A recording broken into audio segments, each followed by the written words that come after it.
The knock came just as the sun dipped below the ridge, turning the Montana sky the color of old blood and fresh bruises, and Benjamin Vale set down his whiskey glass with more force than he intended, the sound echoing through the silent cabin like a gunshot. In the 3 years since he had built this place with his own 2 hands, not a single soul had climbed the winding path to his door, and he preferred it that way. The world had taken enough from him already. He rose slowly from his chair, his hand instinctively checking the revolver at his hip before he remembered he had left it hanging by the door. Old habits died hard, even when you were trying to bury yourself alive in the wilderness. The knock came again, more urgent this time, and Benjamin crossed the rough wooden floor in 4 long strides. He pulled open the door with enough force to make the hinges protest, ready to send whoever it was back down the mountain before they could speak. But the words died in his throat when he saw her standing there in the fading light, her dress torn and dirty, her dark hair falling loose from what had once been a careful arrangement, her green eyes wide with something that looked like equal parts fear and determination. "I am sorry to disturb you," she said, her voice carrying the refined tones of someone educated back east, though her appearance suggested she had been through hell to get here. "But I seem to have gotten myself terribly lost. I was hoping you might have a map, or could at least point me toward the nearest town. I will pay you for your trouble." Benjamin stared at her for a long moment, taking in the way she held herself despite her obvious exhaustion, the proud tilt of her chin even as she swayed slightly on her feet. Behind her, he could see no horse, no wagon, nothing to explain how she had ended up at his door in the middle of nowhere. "Where is your horse?" he asked, his voice rough from disuse. He had not spoken to another person in nearly 2 months. "Dead," she said simply, and something in her eyes flickered, a grief quickly suppressed. "About 5 miles back. She stepped in a hole and broke her leg. I had to put her down." She glanced at the revolver hanging by the door, and he understood without her having to say more. "And you walked 5 miles up a mountain in the dark. I saw the smoke from your chimney.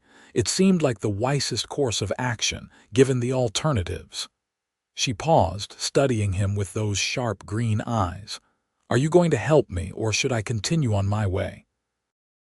There was no way to continue, and they both knew it. The nearest town was Provo, Montana, a good 15 miles away as the crow flies, longer by any route a person could actually walk. Night was falling fast, and the temperature would drop below freezing within the hour.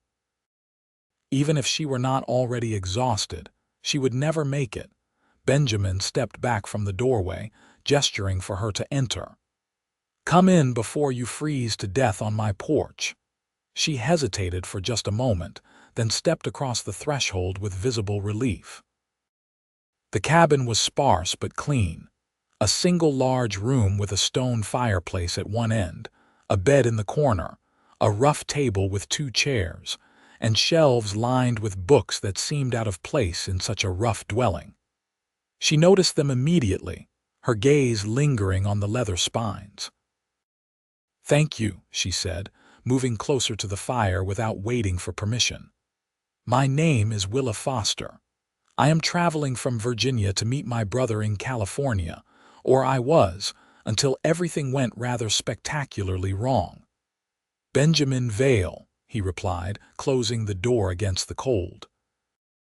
"How does a woman from Virginia end up alone on a mountain in Montana?" "It is a long and rather embarrassing story," Willa said, holding her hands out to the flames.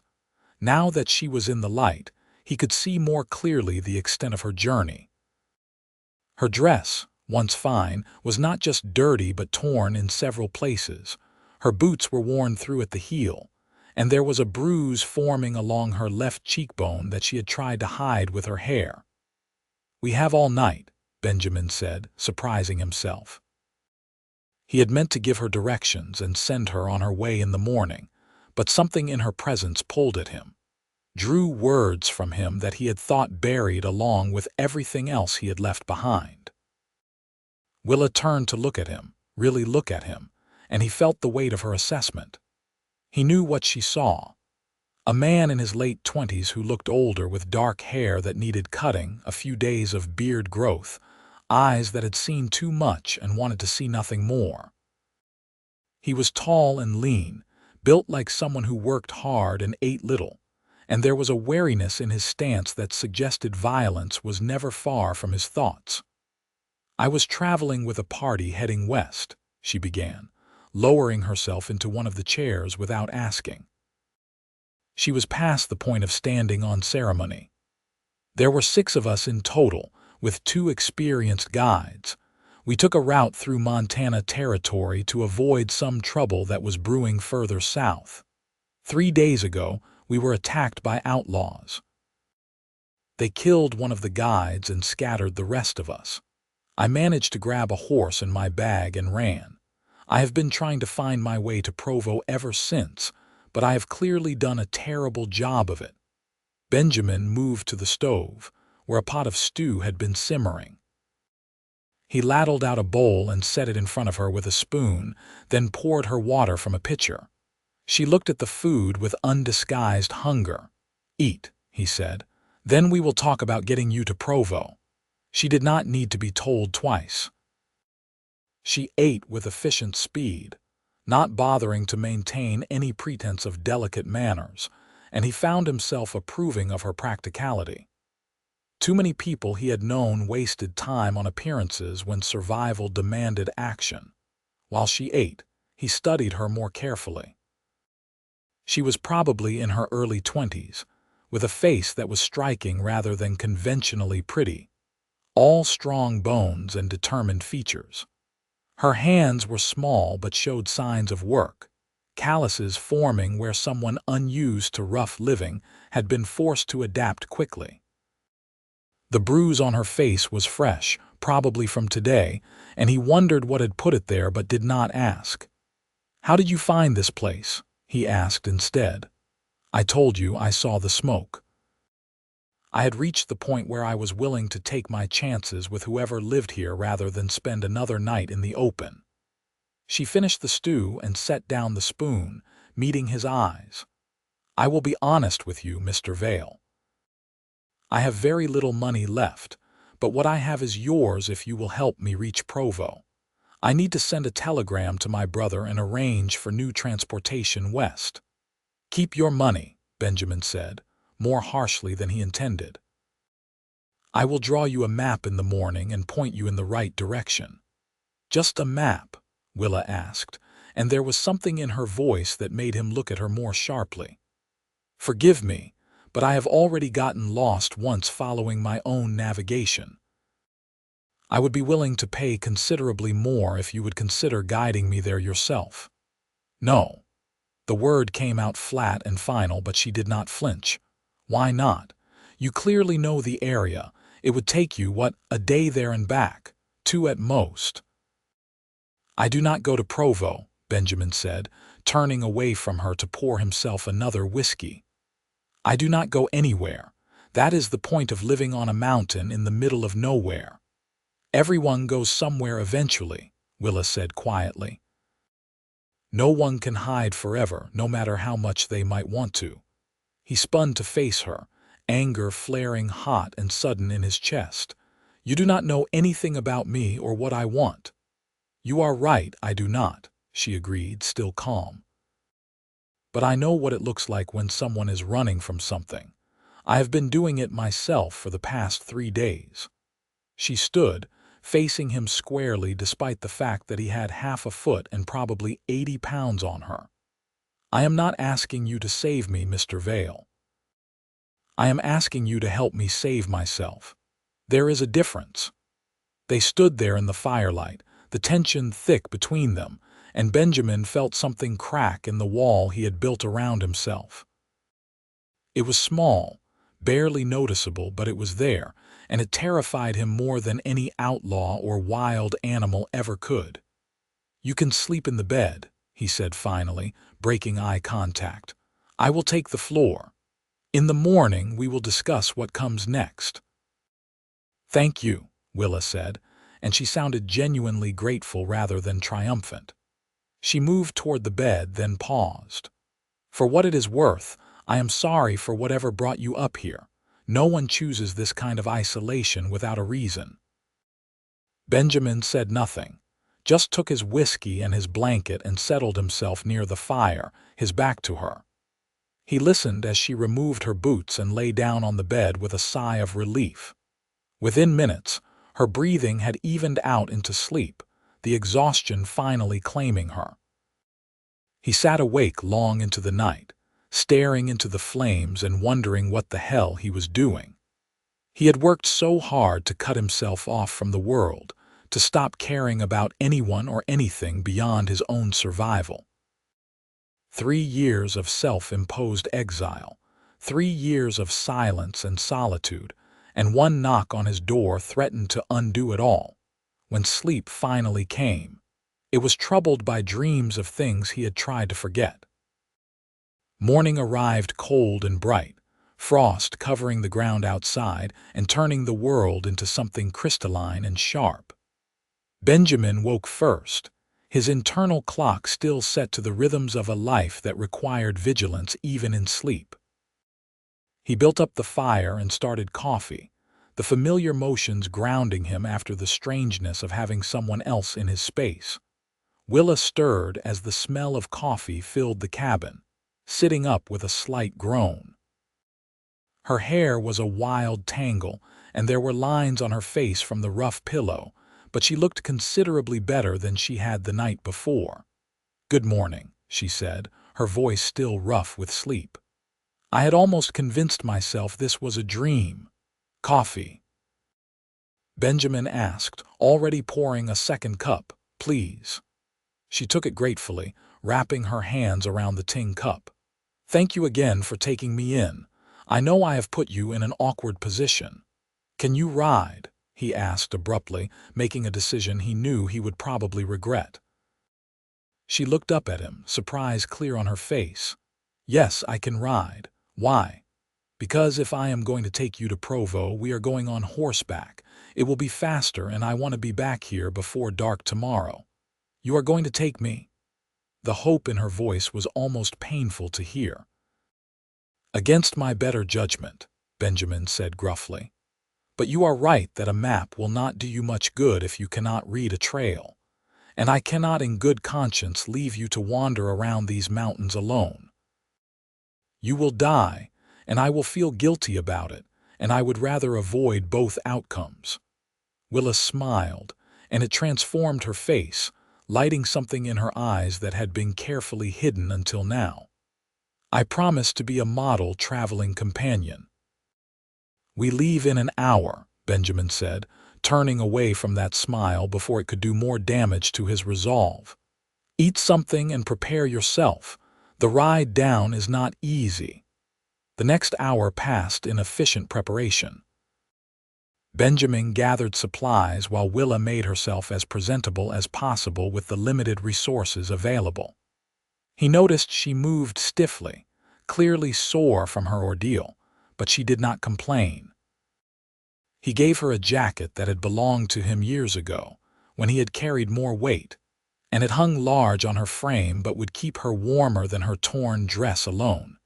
His horse, a sturdy roan gelding named Copper, accepted the double burden without complaint.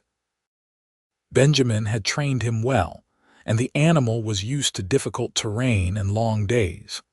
He swung up into the saddle first, then reached down to pull Willa up behind him. She settled against his back with only a moment of awkwardness, her arms wrapping around his waist. "Hold on," he said shortly, and then they were moving. The trail down the mountain was narrow and treacherous, requiring all of Benjamin's attention. Behind him, Willa held tight without speaking, trusting him to navigate the path. The morning air was crisp and clean, carrying the scent of pine and the distant promise of snow.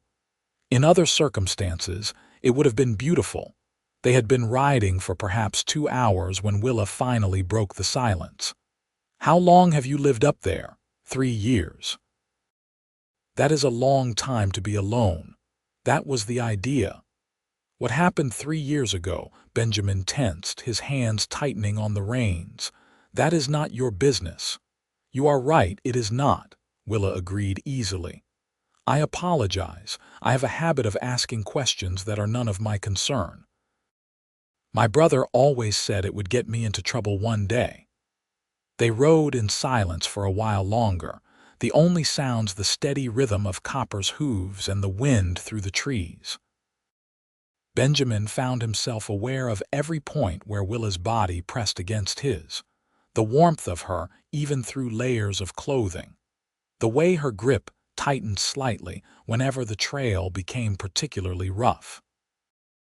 "I was engaged," she said suddenly, her voice quiet enough that he almost did not hear it. "Back in Virginia. To a man my father chose for me.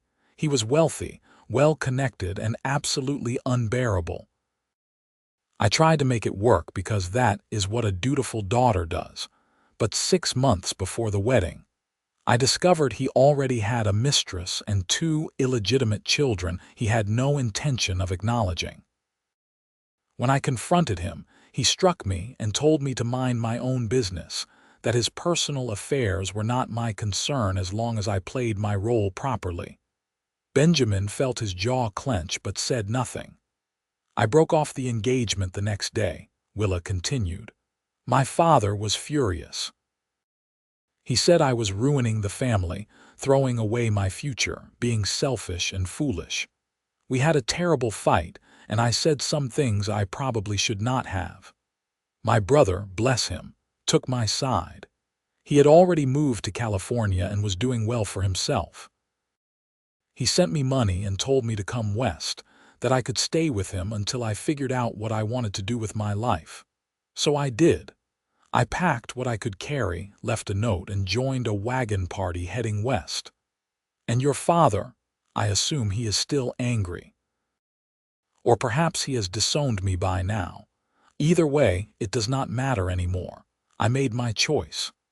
Benjamin understood that sentiment better than he cared to admit.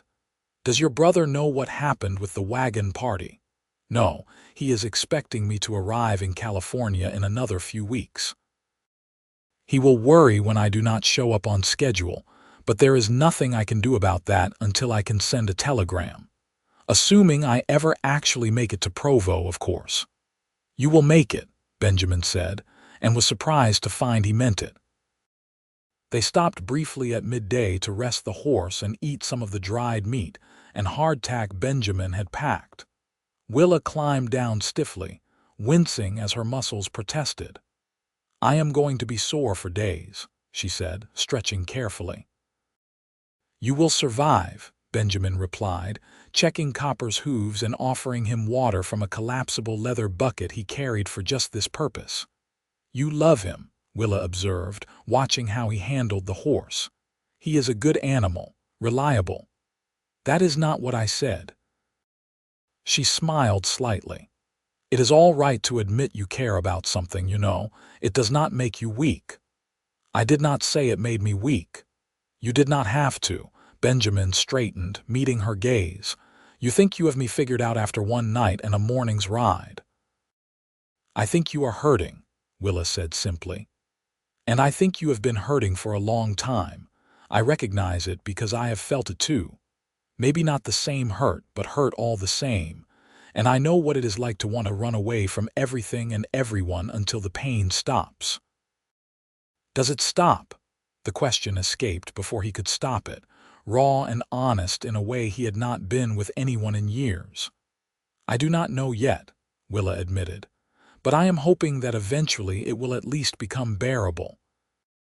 That one day I will wake up, and the weight will be a little lighter, and then a little lighter still, until I can breathe again without feeling like something is crushing my chest."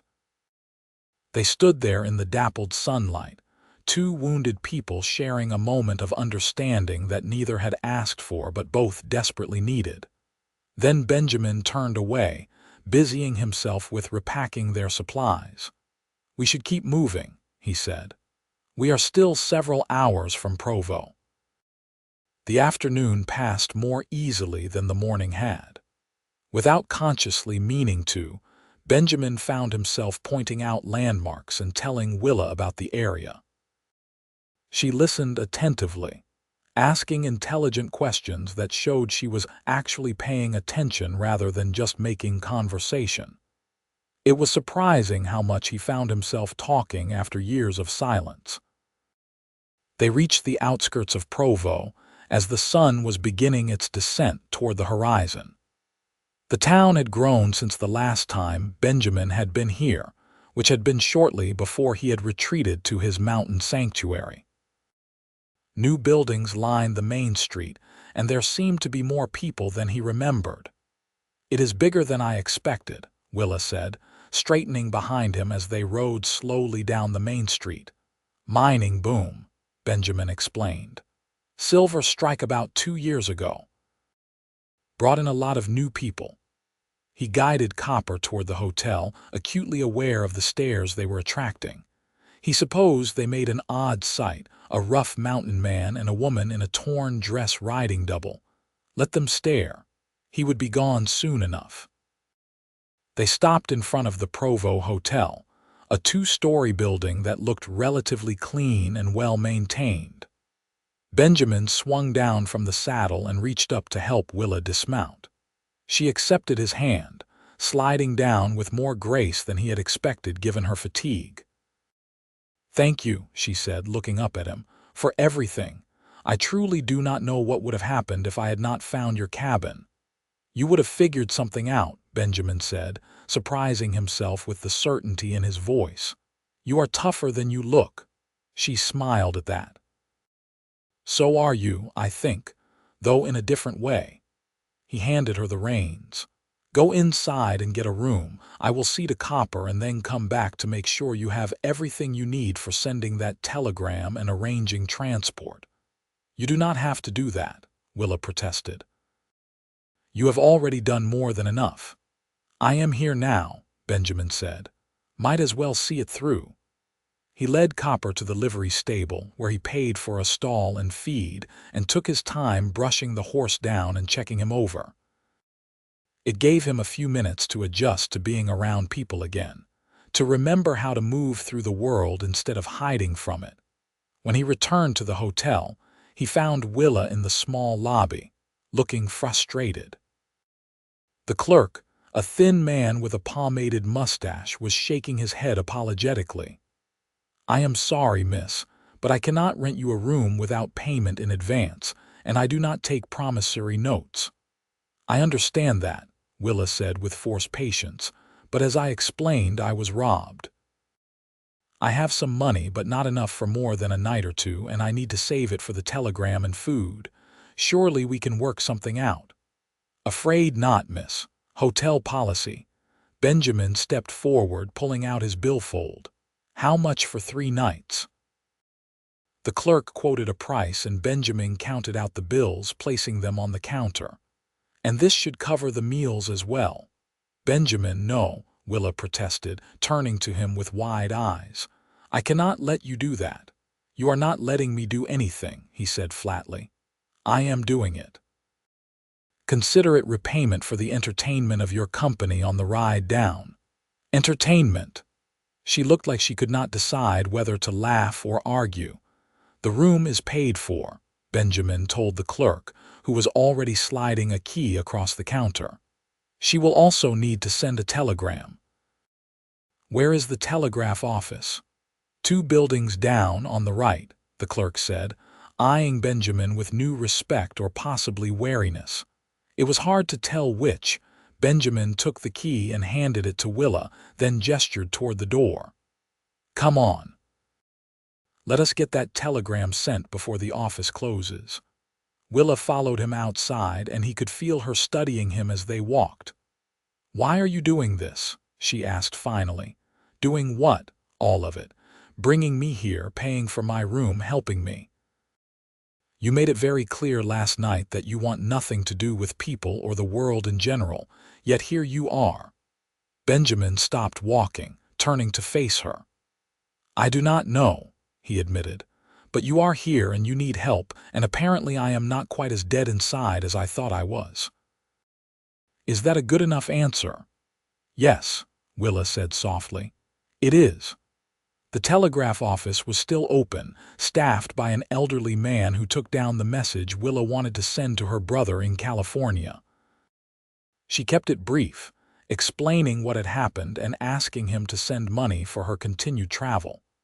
The cost took most of her remaining funds, leaving her with barely enough for a single meal. "It will take a few days for him to respond and send the money," she said as they left the office. "Assuming the message even reaches him." "It will," Benjamin said, "and in the meantime you have a safe place to stay." They stood on the boardwalk outside the telegraph office, the evening shadows lengthening around them. Benjamin knew he should leave now, head back to his cabin while he still had enough light to navigate the trail. But something kept him rooted in place, unwilling to walk away just yet. "Have dinner with me," he said abruptly. Willa blinked. "What dinner?" "There is a restaurant across the street. Have dinner with me before I head back." "I thought you wanted to get back before dark." "I will ride through the night if I have to. Copper knows the way and the moon is nearly full." He paused, then added, "Besides, I am hungry, and it would be rude to make you eat alone on your first night in a strange town." "Rude," Willa repeated, a smile tugging at her lips. "Yes, we certainly would not want to be rude. All right, Benjamin Vale, I will have dinner with you." The restaurant was simple but clean, serving hearty fare that catered to miners and travelers. They took a table in the corner, and Benjamin found himself relaxing slightly away from the curious stares of the other patrons. The food was good, better than his own cooking, and he ate with more appetite than he had felt in months. "Tell me about your brother," he said between bites. "What is he doing in California?" "James runs a freight company in Sacramento," Willa said, her face lighting up when she spoke of him. "He started it 5 years ago with money he had saved and a single wagon. Now he has a fleet of 10 wagons and employs over 20 men. He always had a head for business, even when we were children. Our father wanted him to stay in Virginia and take over the family estate, but James wanted to build something of his own. So he left, and I think father never quite forgave him for it." "But you did." "I admired him for it," Willa corrected. "He had the courage to walk away from expectations and make his own path. I wish I had done it sooner myself." "You are doing it now," Benjamin pointed out. "Yes, but it took me until I was 23 and nearly married to a horrible man to find that courage. James did it at 21 with nothing but his own determination to guide him." "Everyone finds their courage in their own time," Benjamin said quietly. "There is no shame in that." Willa studied him across the table. "How old are you?" 28. "And how long ago did you find your courage? Or lose it, perhaps?" Benjamin set down his fork, his appetite suddenly gone. "What makes you think I lost anything?" "Because people do not hide on mountains for 3 years when they are brave," Willa said gently. "They do it when they are terrified of what will happen if they stay in the world." He should have been angry at her presumption, at the way she saw through him so easily. Instead, he found himself answering honestly. "Her name was Margaret. We were engaged to be married. She died 3 years ago of pneumonia, 2 weeks before our wedding. I could not save her, could not do anything but watch her slip away, getting weaker every day until she was just gone." The words hung in the air between them, the first time he had spoken Margaret's name aloud since her funeral. "I am so sorry," Willa said, and he could hear the genuine sympathy in her voice. "That must have been unbearable." "I did not bear it well," Benjamin said. "I drank too much, picked fights I could not win, nearly got myself killed a few times trying to feel something other than grief. Then one day I woke up and realized I was destroying myself, and Margaret would have hated that. So I built a cabin on a mountain and decided to stop feeling anything at all. Did it work? For a while. He met her eyes, until a woman showed up at my door asking for directions. They sat in silence for a long moment, the noise of the restaurant fading into the background. Benjamin felt something shifting in his chest, like ice cracking at the first touch of spring. "I am not Margaret," Willa said finally. "I know that. And you do not owe me anything. You have already helped me more than I had any right to expect. I know that too. But," she leaned forward slightly, her green eyes searching his face.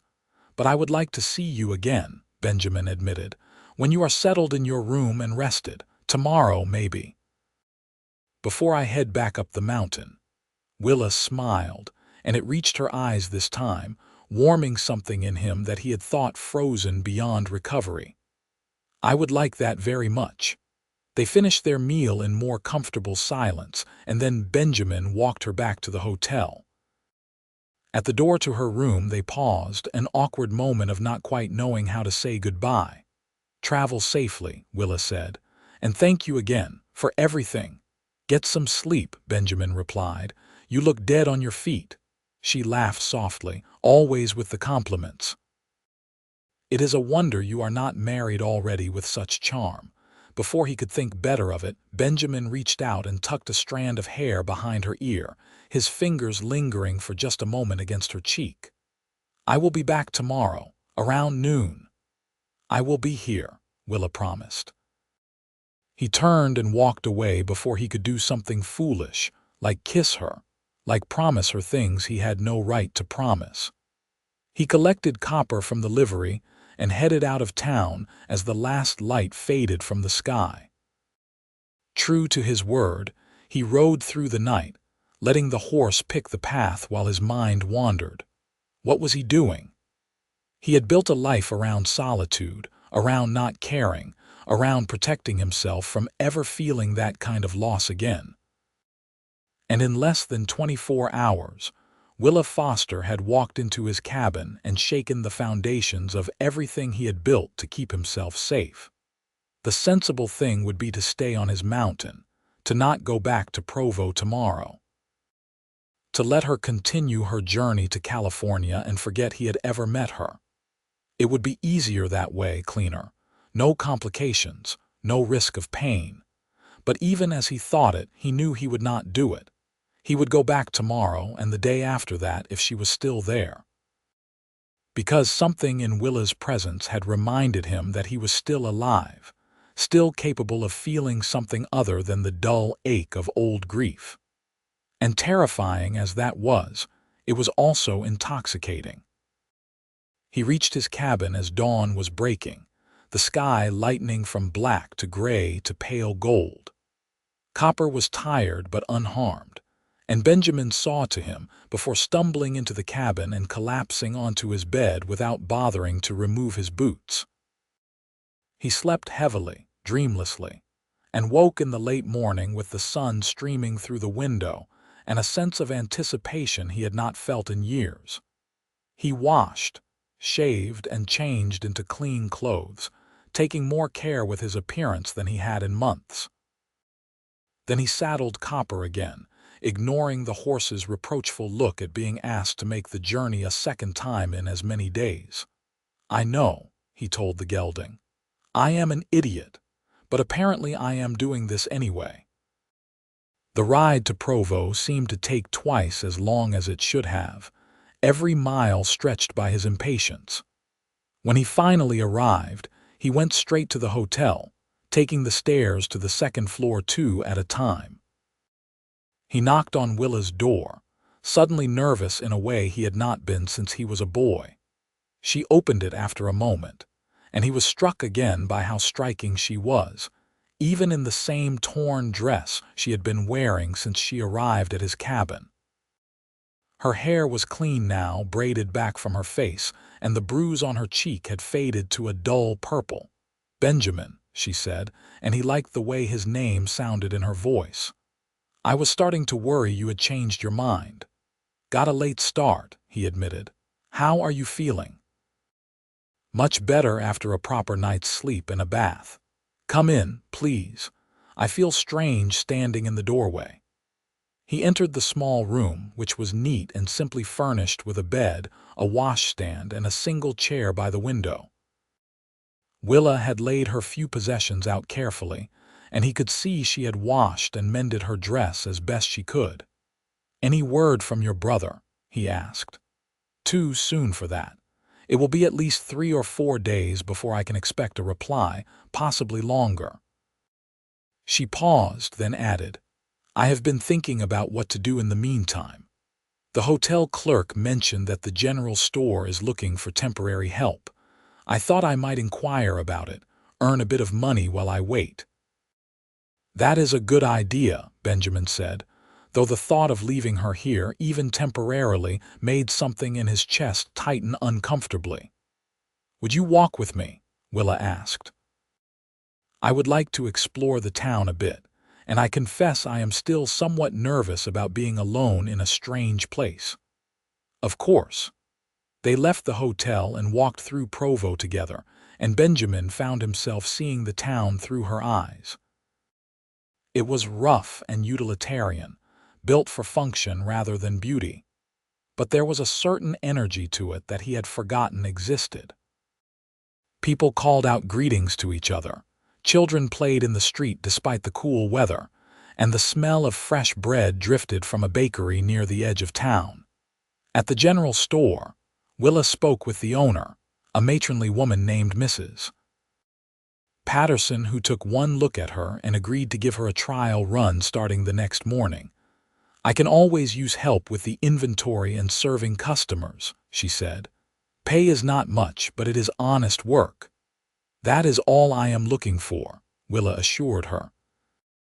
As they left the store, Benjamin said, "You are good at that."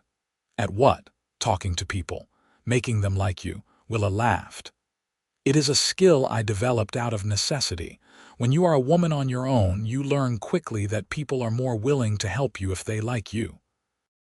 They continued walking, eventually finding themselves at the edge of town where the buildings gave way to open land. In the distance, mountains rose against the blue sky, including the one where Benjamin's cabin sat hidden among the trees. "It is beautiful here," Willa said, following his gaze. "Wild and harsh, but beautiful. I can see why you chose it." "It chose me more than I chose it," Benjamin replied. "I was just looking for somewhere to disappear." "And did you disappear, I mean, for a while?" He turned to look at her. "Then you showed up." "I am sorry," Willa said, though she did not sound particularly sorry. "I seem to have disrupted your careful isolation." "You are not sorry at all." "No," she admitted with a smile. "I am not. I think you needed disrupting." Benjamin found himself smiling back, a real smile that felt strange on his face after so long. "Maybe I did." They stood there in the cool afternoon air, and Benjamin was acutely aware of how close she was, how easy it would be to close the distance between them. But he held back because this was all still too new, too fragile, and he did not want to risk breaking it with clumsy haste. "I should let you rest," he said finally. "You have work in the morning. Will you come back?" Willa asked, and there was vulnerability in her voice that she had not shown before. "Yes," Benjamin said without hesitation. "If you want me to, I do." He walked her back to the hotel, and this time when they parted, he took her hand and squeezed it gently. "Until tomorrow, then." "Until tomorrow," Willa agreed. Benjamin rode back to his cabin with his mind full of thoughts that both excited and terrified him. He was standing at the edge of something, a precipice that he could either step back from or leap off entirely. The safe choice would be to retreat, to go back to his isolation, and let Willa Foster continue her journey without him. But he had been safe for 3 years, and it had been slowly killing him. The next 2 weeks fell into a rhythm that Benjamin had not known he was capable of anymore. Every morning he would ride down to Provo, arriving around the time Willa finished her work at the general store. They would have lunched together. then spend the afternoon walking and talking, learning about each other in the way of people who are discovering that what they feel might be more than simple attraction. He learned that she loved to read, that her favorite book was Jane Eyre, and that she had a sharp wit that could make him laugh when he least expected it. She learned that he had grown up on a ranch in Wyoming, that he had fought in the Indian Wars and carried guilt about it, and that he played the harmonica though he had not touched the instrument in 3 years. They did not touch beyond the occasional brush of hands, or his arm offered to steady her on uneven ground, but the tension between them grew stronger every day. Benjamin could feel himself falling, and he was no longer sure he wanted to catch himself. Mrs. Patterson took a liking to Willa and offered her steady employment if she wanted it, which complicated things. Willa's brother had sent money by wire, enough for her to continue her journey to California, but she seemed in no hurry to leave. "What are you going to do?" Benjamin asked her one afternoon as they sat by the creek that ran through town, watching the water flow over smooth stones. "I do not know," Willa admitted. "I should go to California. That was always the plan, but I find myself wanting to stay here at least for a while longer." "Why?" She turned to look at him, her green eyes serious. "I think you know why, Benjamin." His heart was pounding so hard he was sure she must be able to hear it. "Willa, I do not know if I can be what you need. I am damaged, broken in ways that might not be fixable." "I am not asking you to be fixed," she said softly. "I am asking you to be honest with me. Do you want me to stay or should I go?" It was the same question he had been asking himself for days, wrestling with it through long nights in his cabin. The truth was terrifying, but he owed her honesty. "I want you to stay," he said. "God help me, I want you to stay so badly it scares me." Willa smiled, reaching out to take his hand. "Then I will stay." He looked down at their joined hands, at the way her fingers laced through his, and felt something in his chest break open, spilling warmth through him like sunlight after a long winter. Before he could talk himself out of it, he leaned in and kissed her. It was gentle at first, tentative, a question more than a statement. But when she kissed him back, her free hand coming up to cup his face, it deepened into something that felt like coming home after years of wandering. She tasted like the peppermint tea she had been drinking, and her lips were soft against his, and Benjamin felt 3 years of frozen grief begin to thaw when they finally pulled apart, both slightly breathless. Willa was smiling. "I have been wanting you to do that for days." "I should have done it sooner," Benjamin replied, unable to stop looking at her mouth. "Well, you can make up for lost time," she suggested, and he did, kissing her again under the open sky while the creek babbled beside them and the mountains stood witness. That evening, instead of riding back to his cabin, Benjamin got a room at the hotel. It was not appropriate for him to stay in Willa's room, whatever was growing between them, but he could not bring himself to leave. Not tonight, not when everything had changed. They had dinner together, and the air between them was different now, charged with possibility. He walked her to her door, and the kiss goodnight lasted long enough that an elderly couple passing in the hall cleared their throats disapprovingly. "I do not care," Willa whispered against his lips. "Let them disapprove." "Willa Foster, you are going to ruin my reputation," Benjamin said, though he made no move to step away. "What reputation? You live on a mountain and talk to no one. Fair point."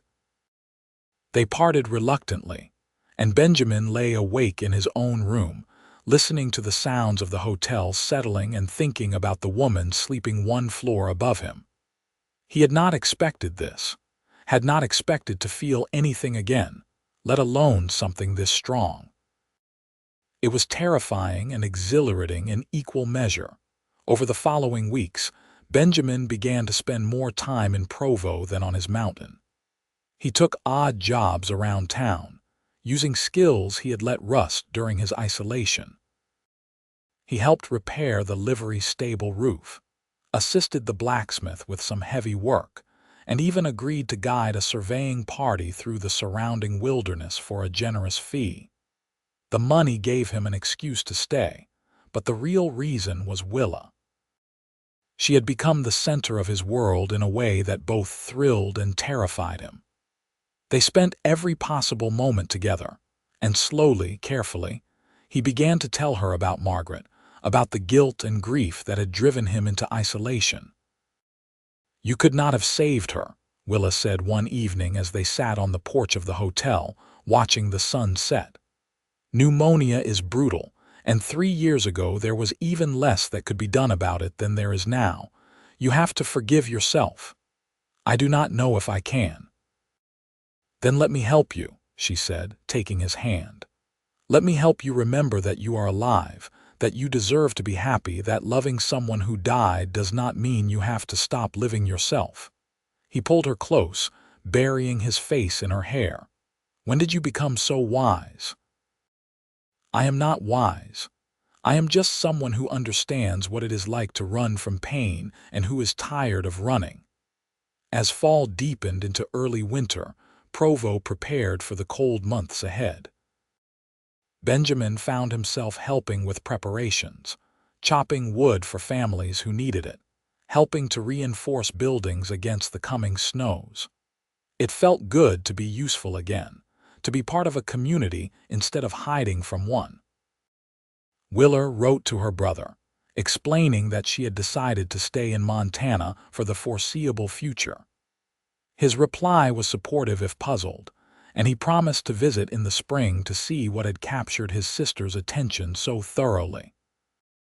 "I told him about you," Willa admitted, showing Benjamin the letter. "He wants to meet the man who convinced his stubborn sister to stay in Montana instead of coming to California." "What did you tell him about me?" "The truth.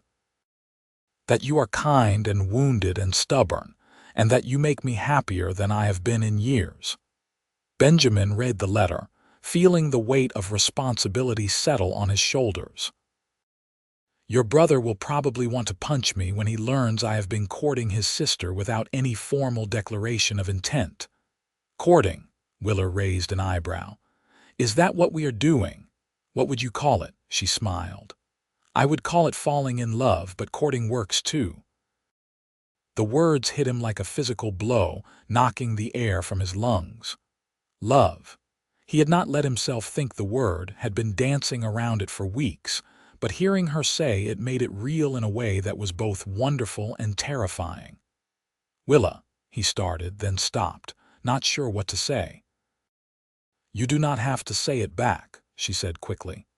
"I know this is complicated for you and I do not want to pressure you, but I am not very good at hiding how I feel and I thought you should know." Benjamin pulled her into his arms, holding her tight. "You scare me," he admitted into her hair. "The way I feel about you scares me because I know how much it hurts to lose someone you love." "I know," she said softly.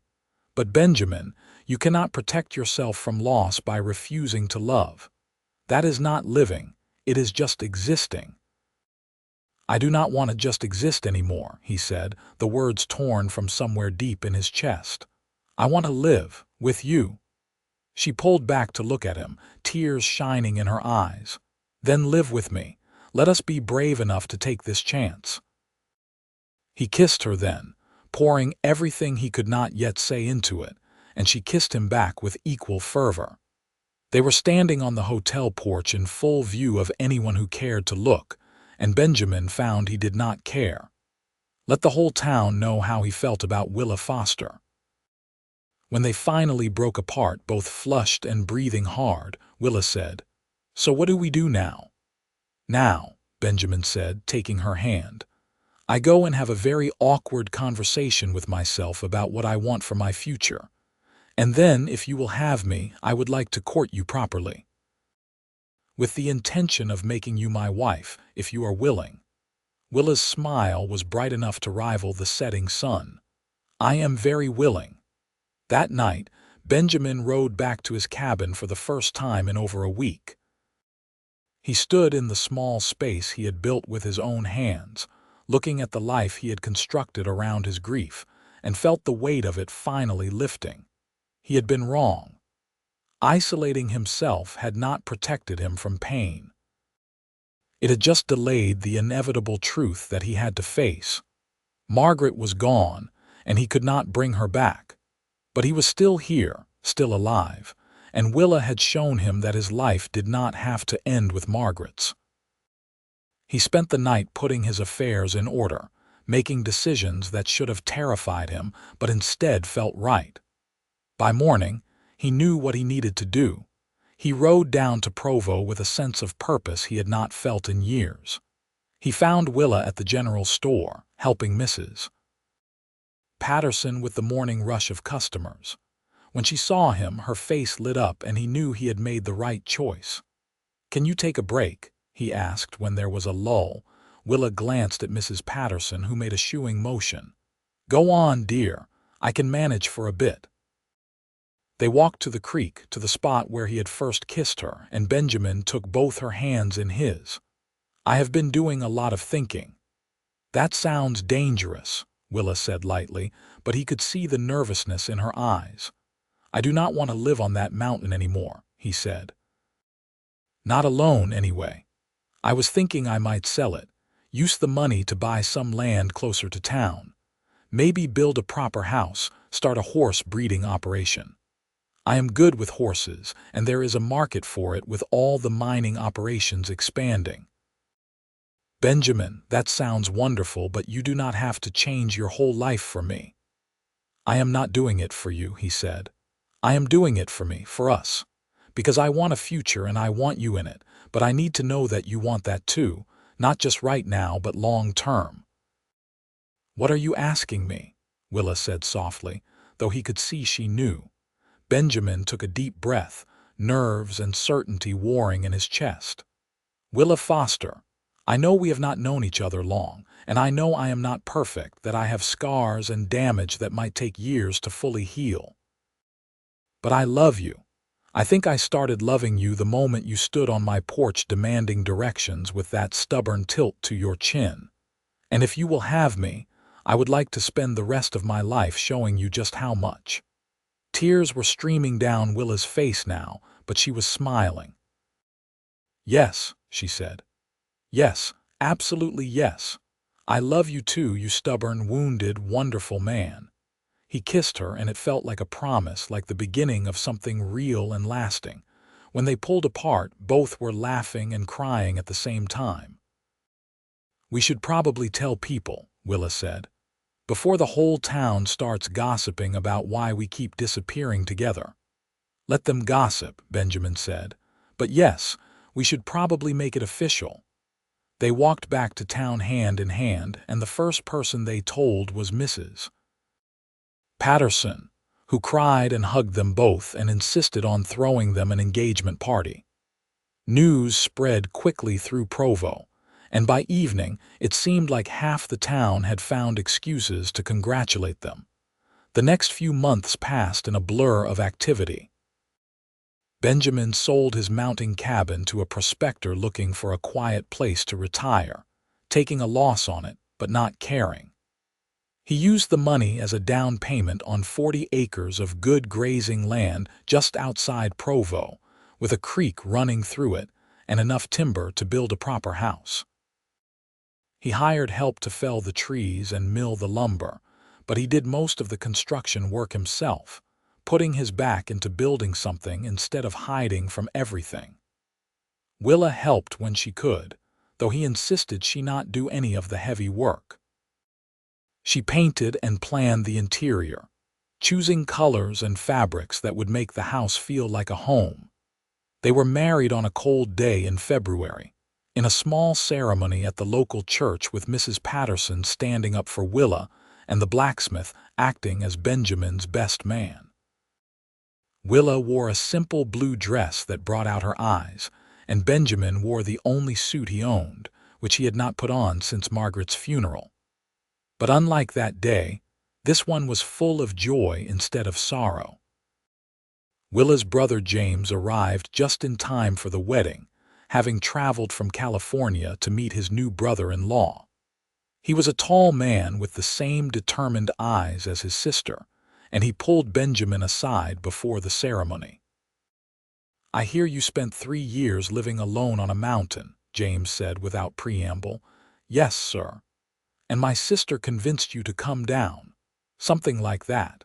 James studied him for a long moment. Willa has always had terrible judgment in men. Her last fiancé was a monster who hit her and belittled her, and my father encouraged it because the man had money. So I want to be very clear. If you hurt her, if you raise your hand to her, if you make her regret choosing you, I will come back here and we will have a very different conversation. Do you understand? I would expect nothing less, Benjamin said calmly, and I would deserve it. But I love your sister more than I thought it was possible to love anyone. She saved me from a life of grief and isolation, and I plan to spend the rest of my days making sure she never regrets taking a chance on me. James relaxed slightly. Good. That is what I needed to hear. Welcome to the family, Benjamin. The ceremony itself was simple and heartfelt. Benjamin spoke his vows with a steady voice, promising to love and honor Willa for as long as he lived. When it came time for her vows, Willa's voice shook with emotion. "I promise to stand beside you in joy and in sorrow," she said, looking into his eyes. "To help you carry your burdens and celebrate your triumphs.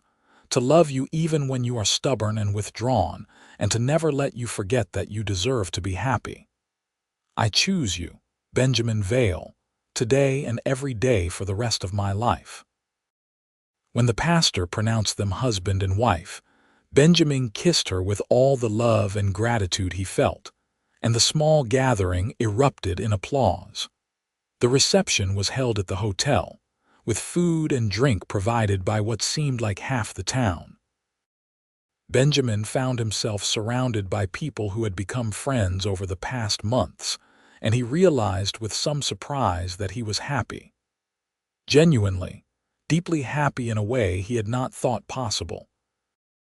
Late in the evening, as the party was winding down, Benjamin and Willa slipped away to their new house.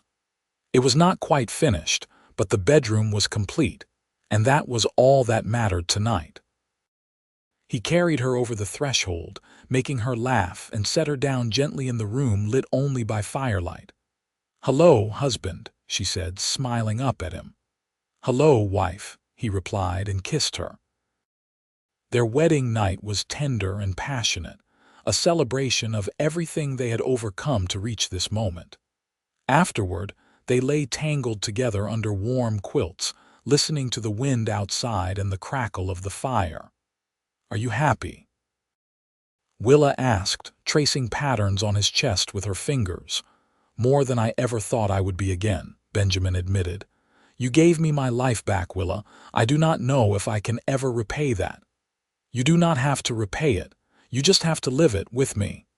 "That I can do," he promised. Spring came early that year, bringing with it new growth and new beginnings. Benjamin's horse breeding operation began in earnest, with 3 mares and a good stallion he purchased from a rancher in Wyoming. He worked the land with Willa by his side, and together they built something real and lasting. In May, Willa announced she was pregnant, and Benjamin felt a rush of emotions so strong it nearly brought him to his knees. Joy and terror and hope all mixed together because this was new life, a future he had not dared to imagine. "Are you all right?" Willa asked, seeing his reaction. "I am terrified," he admitted, "and happier than I have any right to be." "Good," she said, taking his hands and placing them on her still flat stomach. "Because we are doing this together, and I am going to need you to be both terrified and happy." Their son was born on a cold January morning, entering the world with a lusty cry that announced his presence to anyone within earshot. Benjamin held the tiny, squalling bundle with shaking hands, looking down at the red-faced infant in wonder. "He is perfect," he said, tears streaming unashamedly down his face. "He is loud," Willa said weakly from the bed, but she was smiling. "What should we name him?" They had discussed names for months without settling on one, but now, holding his son, Benjamin knew. "Thomas. After your grandfather, if that is all right with you." "Thomas Vale," Willa said, testing it out. "I love it." Benjamin stayed by her side as she recovered, marveling at how something so small could be so fierce. Thomas had his mother's green eyes and his father's stubborn determination, evident from the way he demanded to be fed every few hours regardless of the time of day. James visited again in the spring, bringing gifts for his nephew and approval for how his sister's life had turned out. "You look happy," he told Willa as they sat on the porch watching Benjamin work with the horses in the paddock. "I am," she said simply. "Happier than I ever thought possible, even though you are stuck in Montana instead of California, especially because I am in Montana. This is where I am meant to be, James. With Benjamin, building this life together. I would not trade it for anything." The years that followed were not without challenges. There were harsh winters and dry summers, financial struggles, and the normal trials of life. But Benjamin and Willa faced them together, their love deepening with each season that passed. 2 years after Thomas was born, they welcomed a daughter they named Alina, who had her father's dark hair and a sweet temperament that balanced her brother's more volatile nature. And 3 years after that, another son arrived, Samuel, who seemed determined from birth to keep up with his older siblings. Benjamin's horse breeding operation flourished, gaining a reputation for producing quality animals that could handle the harsh Montana terrain.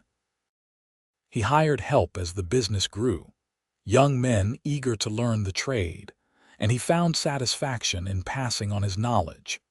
Willa continued to work at the general store part-time, though Mrs. Patterson now considered her more of a partner than an employee. She also started teaching at the small school that had been built in Provo, helping children learn to read and write with the same determination she had once used to escape Virginia. On their 10th wedding anniversary, Benjamin took Willa back to the spot by the creek where he had first kissed her. The children were with Mrs. Patterson for the evening, giving them a rare moment alone. "You remember standing here that day?" he asked, holding her close. "How could I forget? It was the day you finally admitted you wanted me to stay." "Best decision I ever made," Benjamin said. "Though it scared me to death at the time." "It scared me too," Willa admitted. "I had just escaped from one life and here I was committing myself to another, but this one was different. This one was my choice. No regrets. Not a single one." She pulled back to look at him. "You gave me a home, Benjamin. Not just a house, but a real home with love and family and purpose. I could not ask for anything more." "I was going to say the same thing," he said. "You knocked on my door asking for directions, and somehow you ended up mapping a path straight to my guarded heart. I was lost before you came along, Willa. You found me and brought me back to life." She kissed him then, and it still felt like that first kiss, full of promise and passion and possibility. They stood there as the sun set behind the mountains, two people who had found each other against all odds and built something beautiful together. The years continued to pass, marked by the growth of their children and the expansion of their ranch.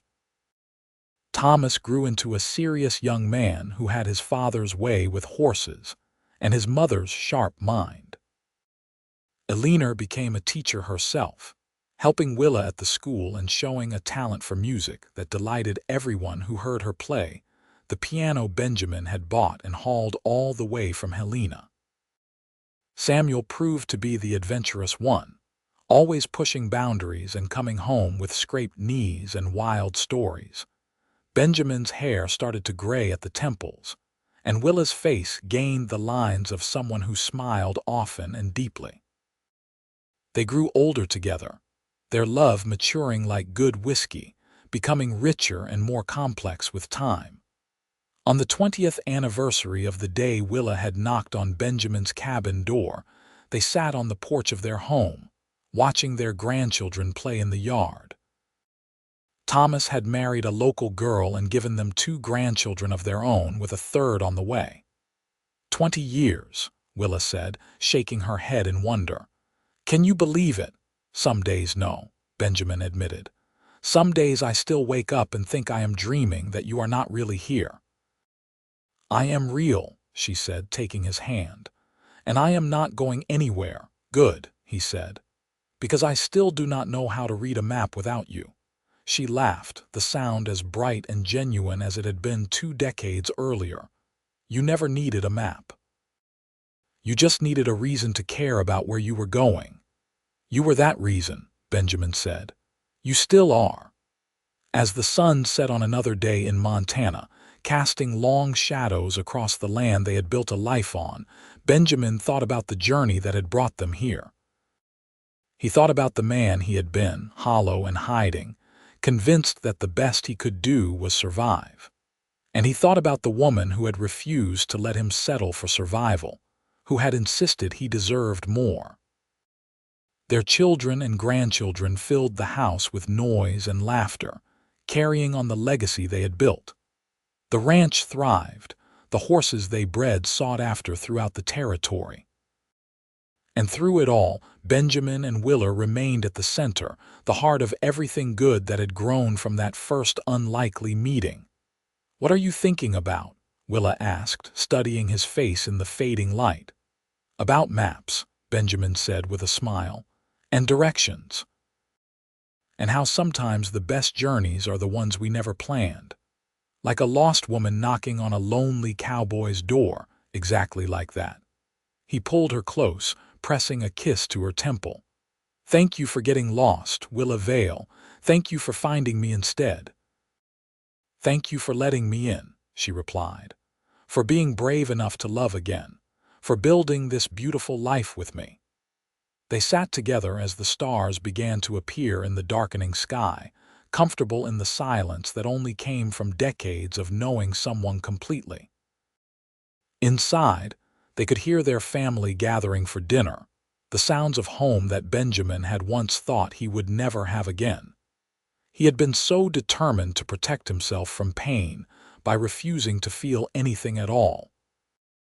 But Willa had shown him that the risk of pain was worth the reward of love, that hiding from life was a kind of death all its own. She had given him back his heart, and in return, he had given her a home. The night deepened around them, but Benjamin felt no urge to move from this spot. He was exactly where he wanted to be, with the woman he loved beside him and the life they had built together surrounding them.